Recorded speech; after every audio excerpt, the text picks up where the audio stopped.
আসসালামু আলাইকুম রহমতুল্লাহ। আশা করি আপনারা সকলে ভালো আছেন। আমি আলহামদুলিল্লাহ ভালো আছি। আরেকটা আপনাদের সামনে নতুন আপডেট ভিডিও নিয়ে আসলাম। এই দেখেন, আজকে মুরগি দিয়ে শুরু করলাম, মুরগি ছাড়া থেকে।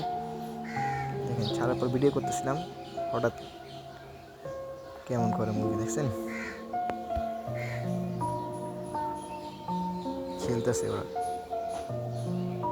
আর হয়তো আপনারা ভাবতেন ওদের পাও বাইতে ছাড়ছি কেন, কারণ আপনারা দেখছেন আগের মুরগিগুলো আমি হাত দিয়ে ধরলেও আমাকে ধরা দিত। এটার জন্য ওদের ছোটোর থেকে আমি পাইলে হাত দিয়ে ধরে ধরে অভ্যাস করি, যাতে আমার এই হাত ধরা দেয় সহজেই, যাতে কখনো দেরি হয়ে গেলে ঢুকাতে দেরি না হয়।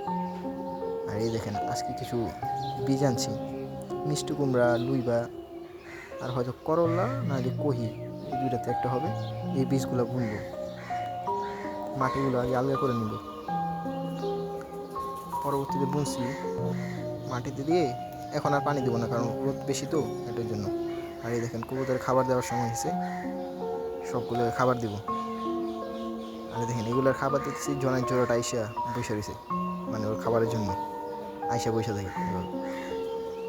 আর সবগুলো খাবার দিয়েছি, দেখেন। আর আলহামদুলিল্লাহ, গিরিবাজের যে জোড়াটা সেটাও আবার ডিম দিছে। আর এই দেখেন, জনের জোড়া খাবার দেওয়ার পর অনেকক্ষণ পর পানির জন্য উড়াউড়ি করতেছিল, পানি নিয়েছি, হাতে এসে পানি খেয়ে গেল। এখন আর মানে আগের মতো তো ভয় পায় না, কিন্তু মানে জনের মতো আবার আসে না ওই হিসেবে হাতে।